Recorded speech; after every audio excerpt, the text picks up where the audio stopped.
Lee Jun sat in his comfortable chair. He looked at the screens in front of him. The room was quiet the way he liked it. He was a communications technician. His job was to watch the deep space listening posts. He listened for signals from faraway stars. For 10 years he had done this job.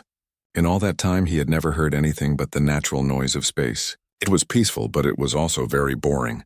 A small light blinked on his console. It was a personal message. He tapped the screen. The face of his friend, Park Hana, appeared. She was at an observatory in the mountains. "Anything out there today, June?" she asked. Her voice was light, a little teasing. "Any alien poets wanting to share their latest songs?" June smiled. "Nothing, Hana, just the same old quiet.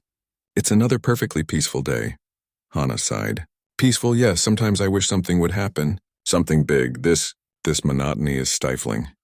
She looked around her own lab, filled with star charts and complex equations. "We spend our lives looking at the universe, and the universe just ignores us." This was their usual talk. They were children of the Galactic Accord. 50 years ago, the great alien species of the Galactic Commons had found Earth.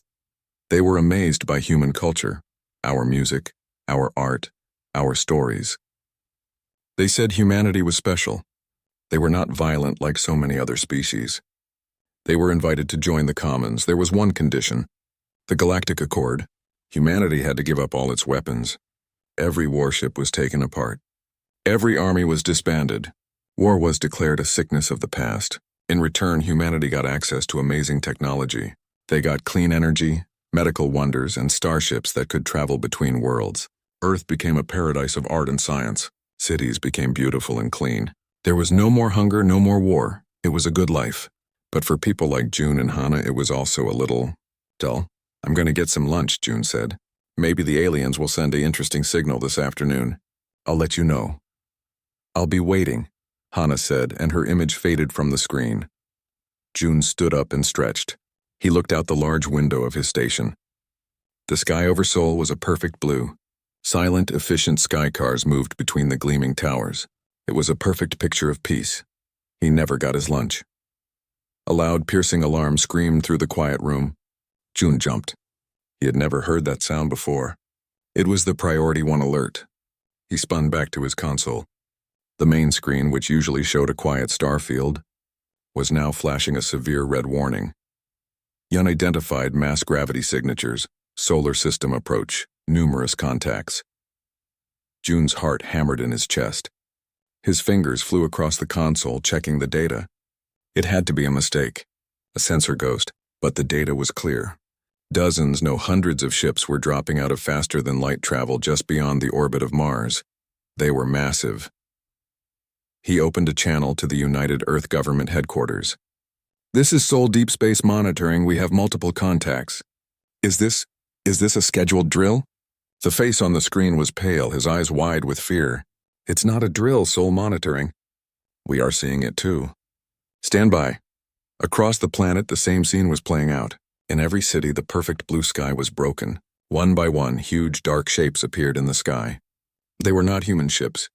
They were angular and menacing, colored a deep metallic green. They looked like daggers pointed at the heart of the world. Then a single communication came through every screen, every public speaker, every personal device on the planet. The image that appeared was not human. It was a reptilian face with sharp features and cold black eyes. Its skin was scaled, and it wore ornate robes. "People of Earth," the alien said, its voice a dry hiss translated perfectly by the universal software. "I am Ambassador Kalarn of the Xanthi hegemony. Your world is now under our protection. Do not be afraid." In his station, June felt a chill. Protection? 50 years ago, Kalarn continued, you signed the Galactic Accord. You agreed to be a peaceful, non-militant species. We have watched you. We have seen your beautiful cities and your wonderful art. We have decided that such beauty should not be wasted on its creators. It belongs to the galaxy. It belongs to the Xanthi. A feeling of cold dread filled June. This was not a friendly visit. You will now follow our instructions, Kalarn said. All your central data banks will be open to us. All your historical records, your scientific discoveries, and your greatest works of art will be surrendered. Your planetary government will dissolve. Xanthi overseers will manage your world. This transition will be orderly. The image shifted to show the Xanthi fleet, Then something happened. It was not the flash of energy weapons or the fire of missiles. Instead, from the bellies of the largest ships, a soft, pulsing blue light began to emit. It spread out in waves, washing over the planet. Where the wave passed, the lights went out. In Seoul, Jun's console screens turned black. The lights in his room died. The hum of the air conditioning stopped. The city outside the window, which had been full of light and movement, went dark and silent. Every sky car lost power and fell from the sky like stones. The only light came from the sun and the sinister green ships hanging in the atmosphere. It was a global EMP, an electromagnetic pulse. It was designed not to destroy buildings, but to destroy the electronic nervous system of a civilization. It was the perfect weapon for a people who had no defenses. Jun fumbled for his personal communicator. It was dead. The landline phone on his desk had no dial tone. He was cut off. The silence was the most terrifying thing he had ever experienced. The peaceful monotony was gone, replaced by a silence that screamed. He ran to the window. The city was a graveyard of its former self. He could hear people shouting in the streets, their voices small and scared in the vast quiet. This was the truth of the Galactic Accord. It was not a treaty of peace. It was a predator's trick. They had studied humanity. They saw a creative, brilliant species that had chosen to put down its weapons. They saw a house full of priceless treasures, with the doors unlocked and the alarm system turned off. They weren't here to conquer a military. They were here to loot a museum and make the curators into slaves. Down on the ground in a small apartment, a young woman named Kim Min was thrown into action. She was a logistics officer for what was left of Earth's Planetary Security Force, a group that mostly handled disaster relief. When the lights went out, her training kicked in. She grabbed her emergency pack, which had a hand crank radio and a few basic tools. She tried to contact her command center. There was no answer. She ran into the street. The panic was just beginning. People were confused, looking at their dead devices, looking up at the alien ships. Then, the second phase began. Smaller ships like metal insects descended from the motherships. They were pacification drones. They flew through the streets, their speakers emitting a calm, translated voice. Return to your homes. Do not resist. Compliance ensures safety. But when a group of men started throwing rocks at a drone, it didn't warn them again. A bright blue bolt of energy shot from its front. The men screamed and fell to the ground, convulsing. They were not killed, but they were completely disabled. The message was clear. Resistance is painful and it is useless. Kim Min ducked back into a doorway, her mind racing. This was an invasion, a police action. The Xanthi weren't trying to destroy humanity. They were trying to control them. They had broken the one rule that was supposed to protect Earth, and they had done it because they absolutely knew, that humanity was not supposed to fight back. High above the dead city, in the silent communication station, Lee Jun sat on the floor, his back against the wall. He thought of Hana up in her mountain observatory. Was she okay? Was she scared? He thought about the boring, peaceful life he had complained about just an hour ago. He would give anything to have it back. He looked at his dead console. The Xanthi had taken away their power, their communication, their hope. They thought they had broken humanity in one swift move. But as Jun sat in the dark, a new feeling began to push aside the fear. It was a small, cold, hard feeling. It was anger. They had taken everything. But they had not taken his mind. They had not taken his will. The accord was broken. The rules were gone. He didn't know it yet, but in the darkness all over the world, other people were feeling that same small, hard spark. The spark that the Xanthi thought they had extinguished forever. The spark to fight back. The silence was the worst part. For 3 days, Seoul was a ghost city painted in shades of gray and fear. The hum of sky cars, the glow of neon signs, the constant stream of data on public screens. All of it was gone, replaced by an eerie quiet broken only by the whir of Xanthi patrol drones and the occasional, quickly suppressed cry of protest. Lee Jun had left his dead station on the second day. He moved through the streets like a shadow, keeping to the alleys. He saw the drones herding people into long lines for water and bland nutrient paste dispensed from Xanthi machines. He saw the proud modern city of Seoul reduced to a cage. The aliens were everywhere, their reptilian forms moving with a cold efficiency. They weren't brutal for the sake of it. They were just systematic. They were farmers managing livestock. His only goal was to find Hana. The mountain observatory was miles away, but he had to know if she was safe. He remembered she sometimes worked at a university lab in the city, a smaller, more specialized facility. It was a long shot, but it was all he had. The university campus was a wreck. Windows were shattered. Beautiful gardens were trampled. The Xanthi had clearly ransacked the place for data crystals and research. June moved carefully towards the astrophysics building, his heart pounding. The main doors were broken. Inside it was dark. He heard a faint scraping sound from a floor below. He crept down the stairs, his footsteps echoing in the dead silence. The sound led him to a heavy door marked Sub-Level 3 Server Archive. The door was slightly ajar. He pushed it open. A figure spun around, a heavy wrench held high like a club. It was Hana. Her clothes were dirty, her hair was a mess, but her eyes burned with a fierce light. "June?" she whispered, lowering the wrench. Her shoulders slumped with relief. He rushed forward and hugged her tightly. For a long moment, they just stood there in the dark, two people in a world that had ended. "They took everything, June," she said, her voice shaky. "They just walked in and took it all. All my research. All the data." "I know," he said. "Are you alone?" "No," a new voice said. A young woman stepped out from behind a server rack. She had a sharp, determined look and wore the fatigues of the Planetary Security Force, though they were now torn and stained. "I'm Kim Min. I was with the Logistics Corps." Min explained how she had tried to rally a resistance, but it was impossible. The Xanthi drones were too many. Their energy weapons could incapacitate a crowd in seconds. The few old soldiers who tried to fight were quickly stunned and taken away. "They knew exactly what to hit," Min said, her voice tight with frustration. "Our command centers, our power grids, our communications. It's like they had a map." "They did," Hana said quietly. She walked over to a server that was humming softly. A small light on it was green. "This is a pre-accord server. It's completely isolated. It runs on a different architecture. The Xanthi EMP was tuned to Galactic standard tech. They didn't even notice this old thing." June looked at the active server. It was a tiny spark of life in a dead world. "How is it powered?" "Geothermal backup," Hana said. "Buried cables. They missed it because it's too primitive." This was their first clue. The Xanthi were blind to things they considered obsolete. Min then shared the second, more terrifying piece of the puzzle. "I managed to get a message from my old commander before the net went down completely. He said it wasn't just an attack.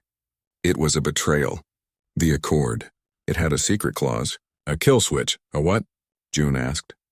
"Every piece of technology we got from the Galactic Commons," Min explained, "from a starship's engine to a ground car's navigation system, had a hidden subroutine. A backdoor. The Xanthi just sent the signal. They turned it all off. That's why everything died so perfectly. It was designed to die." The three of them sat in the dim glow of the server light. The truth was sinking in. They hadn't just been disarmed 50 years ago. They had been pre-wired for surrender. "So that's it then," June said, feeling hopeless. "They thought of everything. We can't fight them with sticks and rocks." "No, we can't," Hana agreed. But then she looked at the active server. "But they didn't think of everything. They didn't think about this." She gestured to the machine. "Their entire system is based on Galactic standard networks. Their sensors, their communications, their drones. It's all talking on frequencies and protocols they control. But what if we started talking on a network they don't understand? One they think is too old and useless to notice?" An idea began to form in June's mind. He was a communications expert. His whole job was about listening and connecting. "The old landlines," he said. "The fiber optic cables buried under the cities from the last century. They're still there. The Xanthi would have no reason to cut them. They're not part of any network they use." "Exactly," Hana said, her eyes lighting up. "And this server can interface with them. It has the old physical ports. We can create a network. A ghost in the machine." Kim Min looked between them, a grim smile on her face. "A ghost network. To do what?" "To talk," June said. "To find others. To start." Their first task was survival. They secured the basement using old furniture to hide the entrance. Min used her skills to find supplies, bottled water, canned food from a nearby shop that had been looted. It was dangerous work, dodging patrols, but she was good at moving unseen. At night, by the light of a single battery-powered lamp, June and Hana worked on the server. June used his knowledge to map the old cable lines he remembered from city planning archives. Hana wrote simple, robust code, the kind that didn't need a powerful operating system. They weren't building something fancy. They were building something that worked. After 2 days of work, they were ready. June plugged a thick, dusty cable into the server's port. He typed a simple command. The screen flickered, pinging Node 7 beta. They held their breath. Seconds ticked by. Then Hun reply received. Signal strong. A cheer, quiet but fierce, escaped their lips. They had done it. They had connected to another isolated, obsolete system across the city. An old library database that was also on a hardened pre-accord network. It was a tiny thing. A single connection. But in the overwhelming darkness, it was a beacon. They decided on a name. They were the last light in the dead city. They were the last spark of human defiance. They called themselves the Candle. Over the next week, the candle grew. One connection led to another. They found a group of engineers hiding in a subway maintenance tunnel. They made contact with a few old soldiers who had escaped capture. They even found a hacker living in an abandoned restaurant, surviving on old packets of noodles. The network was fragile and slow. They passed simple text messages. They shared locations of Xanthi patrols. They warned of food confiscations. It was a nervous system, slowly spreading under the feet of the conquerors. One day, a new message came through. It was from the hacker. Heard something. Big. Xanthi talking about a cleaning. They're going to the old shipyards, the orbital docks. Why? Nothing there but museum pieces. Hana read the message, her brow furrowed. The museum pieces, she whispered. Then her eyes went wide. June, the museum pieces. She rushed to the server and pulled up an old archived file. It was a list of artifacts preserved in the high-orbit museum. Most were first contact vessels, early colony ships. And one other thing. The Murasame, she said, pointing at the screen. It was a picture of a battleship. It was ugly and angular. Nothing like the smooth, organic shapes of galactic ships. It was from the time just before the Accord. It was powered by controlled nuclear explosions. A crude, violent, but incredibly powerful method called pulse propulsion. Its weapons were simple. Massive cannons that fired solid slugs of tungsten. Its computers were not advanced networks, but simple, hardened circuits. It's a relic, Min said, looking at the picture. A dinosaur. Exactly, Hana said, her voice trembling with excitement. It's so old, so primitive that the Xanthi would have ignored it. They wouldn't have bothered putting a kill switch in its systems because it doesn't have any systems they recognize. Its engine isn't a galactic standard plasma drive. Its weapons aren't energy-based. Its computers aren't networked. It's just metal and physics, June understood. The Xanthi are blind to it. They broke everything that was modern, but they left the past alone because they thought it was dead. Kim Min looked at the image of the brutal, powerful warship. A slow, hard smile spread across her face. It was the first real hope any of them had felt in weeks. So, she said, we have a ship. How do we light the candle? The three of them looked at each other in the dim light. The plan was insane. It was impossible. But it was the only one they had. The candle had found its flame. Now they had to make it burn. The plan was a desperate gamble, a ghost of a chance. But it was the only one they had. In the quiet of their hidden basement, the three of them began to build their impossible dream. The first problem was the most obvious. The Murasame was in space, and they were on Earth. The Xanthi controlled the skies completely. No one could just fly up there. We don't need a ship, Kim Min said, her voice low and steady. We need a distraction. A big one. She spread a crumpled paper map on the floor. It was an old city maintenance map June had found, showing the deep-level utility tunnels. The Xanthi are methodical. They respond to threats with overwhelming force. If we can make them look the wrong way, we can create a small window. Her idea was simple and dangerous. The Xanthi had set up a central processing station in the heart of the city, a place where they were cataloging all the seized human art and data. It was heavily guarded, but its power was routed through a vulnerable above-ground conduit. The Xanthi relied on their orbital dominance in drone patrols. They hadn't bothered to harden a temporary facility on a pacified world. We hit the conduit, Min said, pointing at the map. Not to destroy it, but to overload it. It will create a massive energy surge. It will look like a major attack on their most valuable prize. Every drone in the sector will converge on that spot. June nodded slowly, seeing the shape of it. And in that chaos, Hana picked up, a small, fast shuttle might be able to slip through. But we need a pilot, and we need to get to the Murasame's systems from here. The pilot was the next problem. Through their fragile ghost network, the candle put out a quiet call. The answer came from an unexpected place. A man named Choi Soo, a former captain of the pre-Accord Defense Force, was hiding with a small group of survivors near the old spaceport. He was a grim, quiet man, worn down by years of peaceful duty that felt like a lie. When he heard the plan, his response was short. I know the Murasame. I studied her. It's a death trap. But it's our death trap. I'm in. With a pilot, they now faced the biggest technical challenge: how to wake the sleeping giant. The Murasame was a museum piece, her systems powered down for decades. Her activation codes were lost to history, stored on data crystals the Xanthi had probably already taken. Hana spent 2 days and nights hunched over the server, her face lit only by the screen.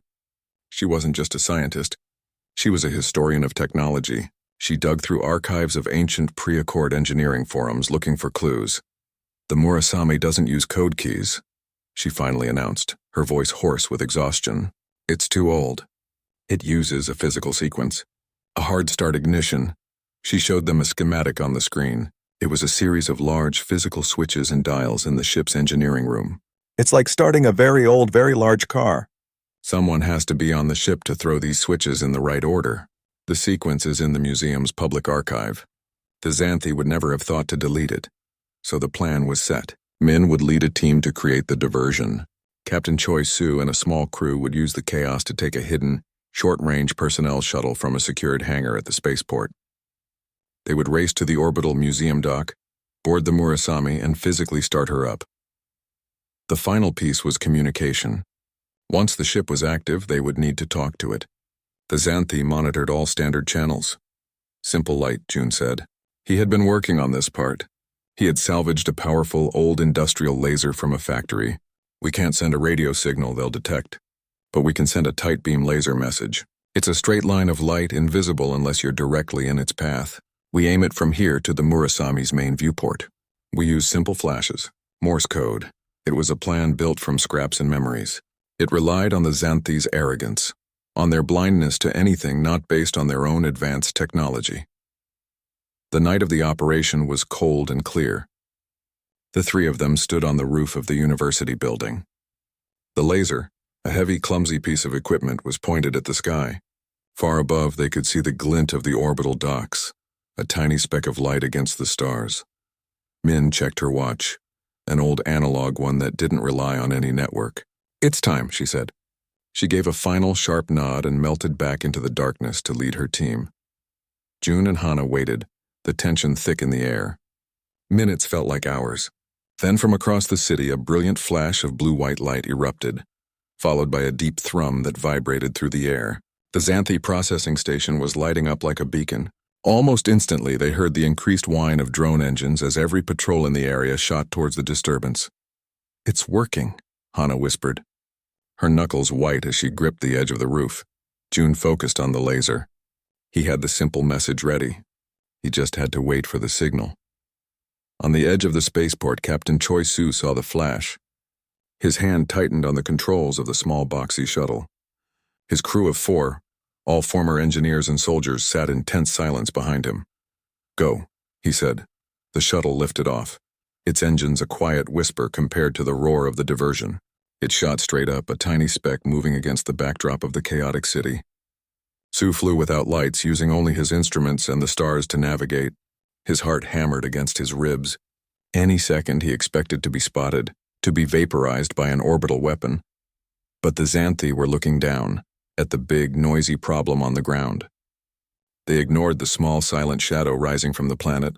The shuttle docked with the orbital museum with a soft clang. The place was deserted, a ghost station. The crew, wearing simple pressure suits, moved quickly through the cold, silent corridors. They passed displays of humanity's first steps into space, now just empty cases. Finally, they reached the main docking bay, and there she was, the Murasame. She was massive, her iron-gray hull scarred and pitted even in retirement. She was blocky and brutal, a weapon from a forgotten age. She looked utterly out of place among the sleek, dead shapes of the Galactic ships. They boarded through a secondary airlock. The inside was dark and cold. The air smelled of metal and dust. Using handheld lamps, they found their way to the engineering room. It was a cavernous space, filled with massive manual control panels and huge physical levers. One of the engineers, a woman named Lee Ji-eun, pulled a crumpled piece of paper from her pocket. On it was the sequence Hana had sent them. "Ready?" she asked, her voice echoing in the hollow silence. Captain Sue nodded, his hand resting on the main power lever. "Light the candle," Ji-eun began calling out the sequence. "Primary reactor coolant valve to open." A crewman turned a large wheel. A hiss of gas filled the room. "Gravimetric stabilizers engage." Another threw a series of heavy switches. A deep hum started. "Pulse ignition sequence initiate." Sue took a deep breath. This was it. He pulled the large red lever. For a terrifying second, nothing happened. Then a series of deep, rhythmic thuds began to sound through the ship, like the beating of a giant metal heart. Boom, boom, boom! Lights flickered on across the control panels, old-fashioned bulbs glowing a warm amber. The main view screen sputtered to life, showing the stars outside. The Murasami was awake. Down on the roof, June saw a new light in the sky. A small, blinking red light from the orbital dock. It was the signal. The ship was active. His hands trembling with a mix of fear and exhilaration, he flipped the switch on the laser. He began to send his message, flashing the light towards the distant ship. On the bridge of the Murasami, Captain Sue saw a tiny, focused point of light appear on the main viewport. It flashed in a simple, repeating pattern, a code he hadn't seen since his basic training. He read it aloud to his crew. Message received. "Welcome back." He allowed himself a small, grim smile. He turned to his communications officer. "Open a channel. Laser tight beam only, reply." The officer worked the old equipment, aiming their own laser back at the source on Earth. On the roof, June saw the answering flash. He decoded it quickly, his heart soaring. Hana looked at him, her eyes full of questions. What did they say? June looked from her face to the stars where their ancient warship now hung, alive and waiting. They said, "The candle is lit. What are your orders? Create more chapters, headings, or parts numbers in each par." The bridge of the Murasami was alive with a sound no one had heard in 50 years. The deep, rhythmic thump of its pulse drive and the sharp, urgent voices of a human crew preparing for battle. Captain Choi Soo stood before the main viewport, his hands clasped behind his back. The stars were sharp and clear. Below, the Earth was a silent, darkened marble. "Report," he said, his voice calm but firm. "All primary systems are nominal, Captain," an engineer said. "The reactor is stable. Pulse charge is at 80% and climbing. Navigation is online. We have manual control." "Weapons?" Sue asked. A young officer at the tactical station looked up. "Railguns are loaded in green. Tungsten slugs are in the firing chambers." "It's all—" "Manual targeting, sir. No computer assistance," Sue nodded. That was their greatest weakness and their only strength. The Xanthi targeted with computers. The Murasami would have to aim by eye and instinct. Down on Earth in the basement, the message from the Murasami had sent a jolt of energy through June, Hana, and Min. They had a ship. Now they needed a target. Hana had been working nonstop. "The Xanthi control is centralized," she explained, pulling up a schematic on their old server. "They don't command each drone individually. They use a network. All the drones, all the pacification systems on the planet are controlled by one thing, an orbital command relay. It's a large satellite in a high orbit." She pointed at the screen. "It's the brain. If we take it out, the body dies. The drones on the ground will stop. The planetary shield will drop. The people down here, they'll have a chance. It's a big target," Min said, studying the image, "and it will be heavily defended." "It's the only target that matters," June said. He looked at the laser communicator. "We have to tell them." The plan was simple and desperate. The Murasami would attack the relay. It would be a one-way trip. The ancient ship was powerful, but it was one against an entire fleet. Captain Sue received the laser message and understood. He gathered his small crew on the bridge. "They have given us our purpose," he said, his voice echoing in the metal room. "We are to break the chain that binds Earth. We will attack the Xanthi command relay. He looked at the faces of his crew, young and old. They were scared, but they were determined. They had seen their world fall into silence. They were ready to make some noise, set a course for the relay. Maximum pulse. This will be a frontal assault. As the Murasami began to move, a deep booming sound echoing through its hull, the Xanthi finally noticed. A museum piece was moving. And it was moving with purpose. On the flagship of the Xanthi fleet, Ambassador Kalarn watched the sensor data with mild annoyance. "What is that?" he hissed. "It appears to be one of the human relics, Ambassador," a subordinate said. "The Murasami. Its power signature is primitive. It is heading away from the planet." Kalarn waved a dismissive hand, a final pointless gesture. "Send a patrol to eliminate it. I do not wish to be disturbed." Two Xanthi fighters, sleek and silent, broke from their formation and shot towards the Murasami. On the bridge, the alarm clanged. 2 contacts. "Fast moving! Xanthi fighters! Battle stations!" Sue called out. "All hands brace for evasive action." The Murasami was not a nimble ship. It was a battering ram. Sue knew he could not outmaneuver the fighters. He had to outthink them. "Helm, maintain course for the relay. Do not deviate. Weapons, hold your fire until I give the command." The Xanthi fighters swooped in. They fired their plasma cannons. Bright lances of energy shot towards the Murasami. On the bridge, the crew felt the ship shudder as the blasts impacted the thick iron hull. Warning lights flashed, but the ship held.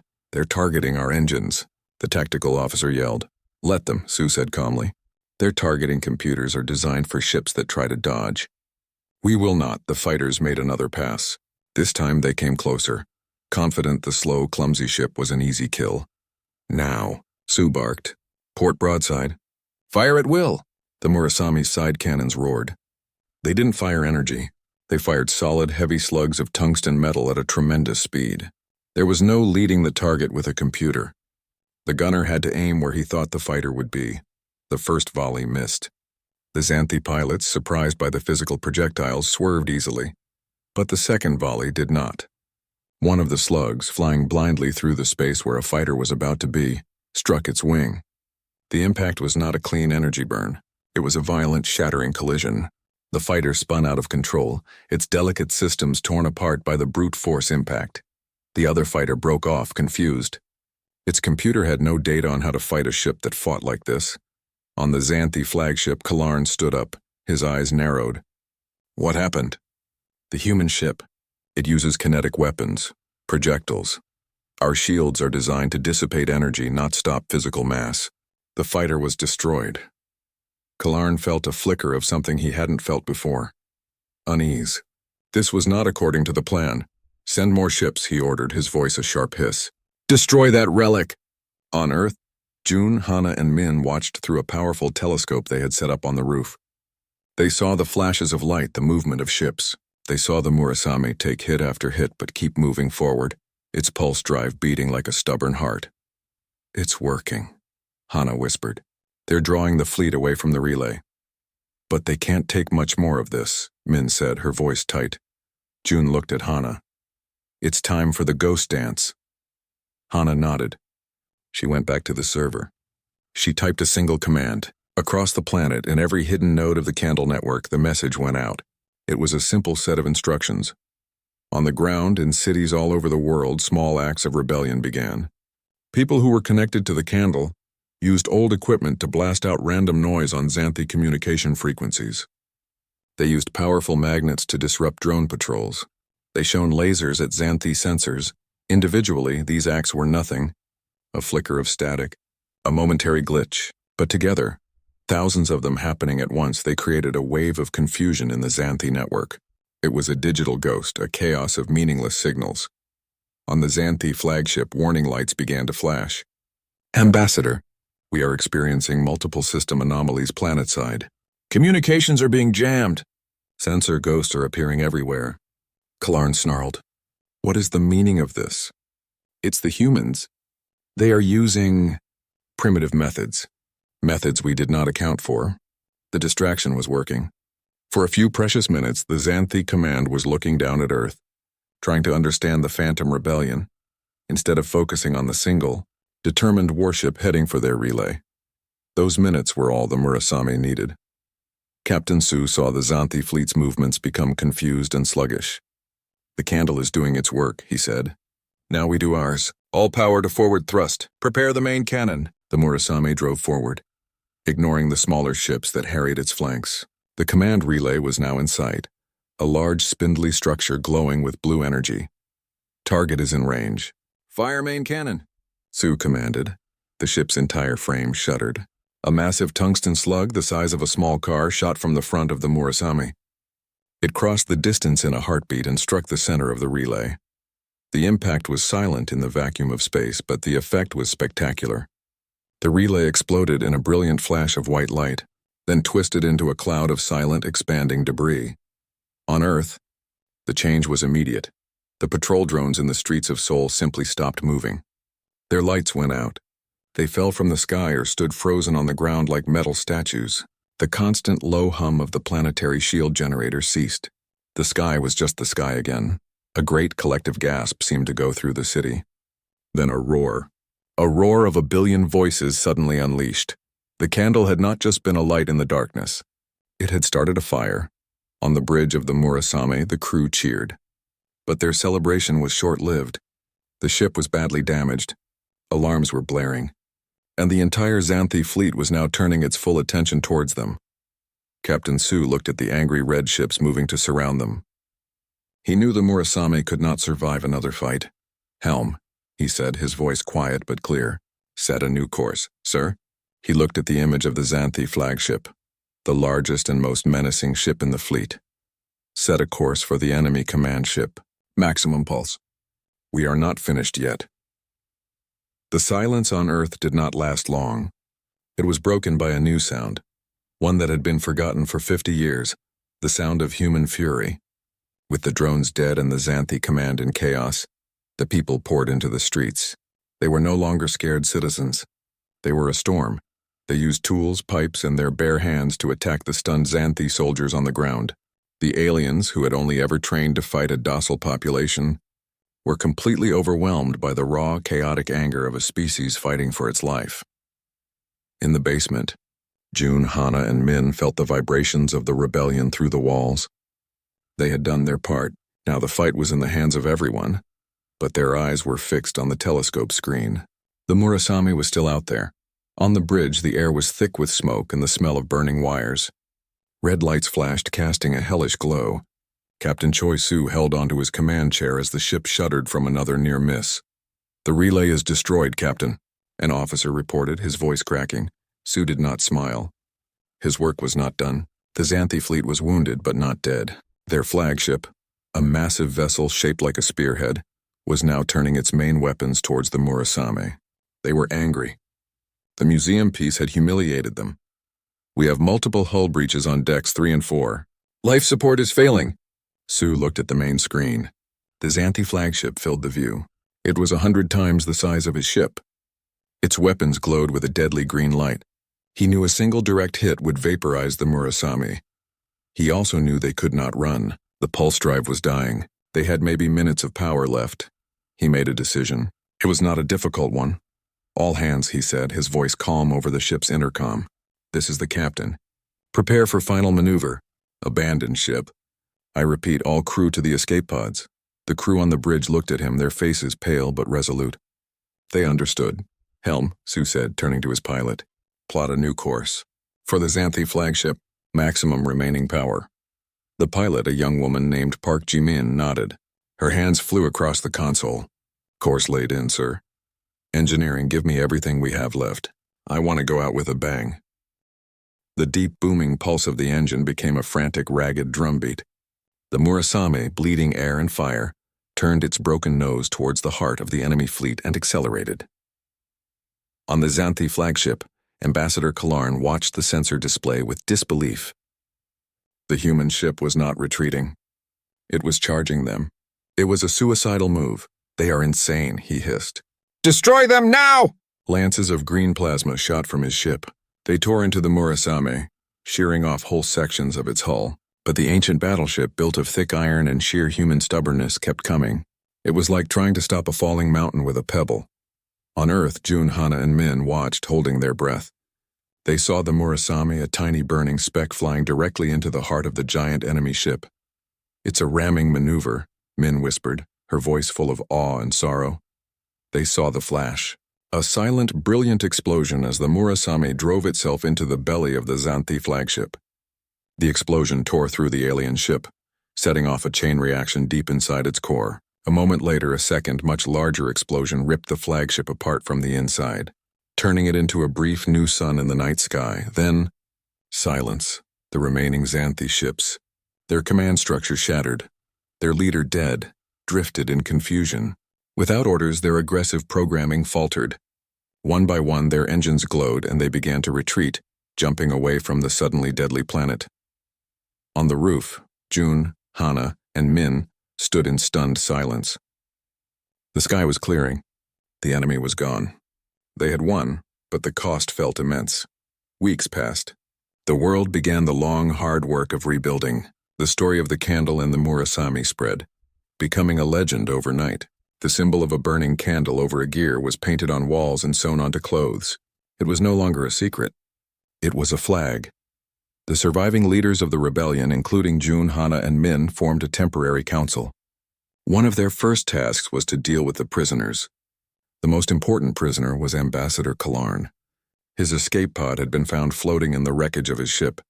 They brought him into a plain, clean room. He stood before them, his proud posture gone, his robes torn. He looked at the three humans who stood behind the table. They were not soldiers or kings. They were a technician, a scientist, and a logistics officer.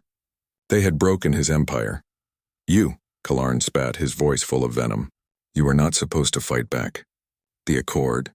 You were peaceful. You were artists." June stepped forward. "You confused our choice for peace with an inability to wage war," he said, his voice quiet but firm. "We chose peace. You chose to attack us. That was your mistake. The Accord is void," Hana added. "You broke it first." Kalarn stared at them, his reptilian eyes blinking slowly. He could not understand. His entire worldview was built on the idea that some species were fighters and some were prey. Humanity did not fit. They had been peaceful until they were pushed too far. It was illogical. "What will you do now?" Kalarn asked, a hint of fear in his voice. "Will you become like the rest? Will you build a war fleet and seek revenge?" Min answered this time. "What we do is no longer your concern. You will be held until we decide what justice means now." After Kalarn was led away, the three of them stood by a large window, looking out at the city. Crews were already clearing the rubble. Lights were coming back on one by one. They were different lights now, powered by human designs with no hidden kill switches. "We need to send a message," Hana said, "to the Galactic Commons." "To everyone." June nodded. "What should it say?"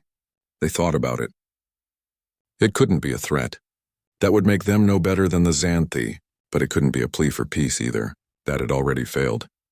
"It needs to be a warning," Min said, "and a promise." So they drafted the new message. It was short. It was simple. It was broadcast on every frequency they could access, directed towards the stars. It did not ask for a new accord. It did not beg for forgiveness. It stated a simple new fact. It said, "The candle is lit, do not blow it out." It was not a treaty. It was a line drawn in the sand. They were not the peaceful, curated species the galaxy had thought they were. They were something else, something more dangerous and more resilient. They were human, and they were back.